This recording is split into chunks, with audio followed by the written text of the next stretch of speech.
Dans la petite communauté grecque de Bruxelles, on n'est pas vraiment étonné des résultats du référendum. Les conditions de vie dans le pays l'expliquent en grande partie. Les gens sont mal.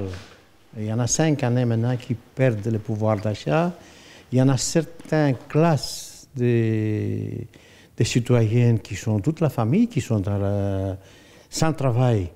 Ou alors il y en a certains, c'est pour ça que vous voyez le Premier ministre, il ne voulait pas qu'on touche les pensions, parce qu'il y en a beaucoup de gens, beaucoup de familles qui attendent la pension de vieux pour vivre toute la famille.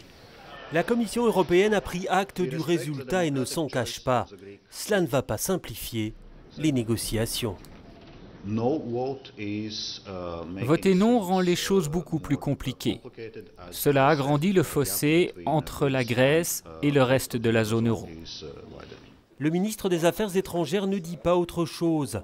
Il attend maintenant un plan de réforme solide, susceptible de rétablir la confiance.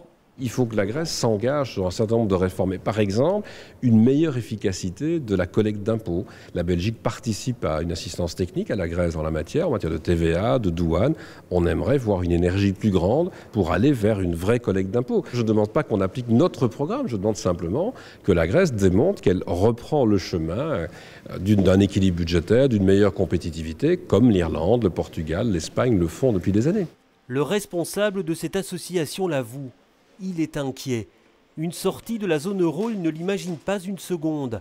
Mais comme de nombreux Grecs, il se demande comment son pays va se sortir de cette impasse.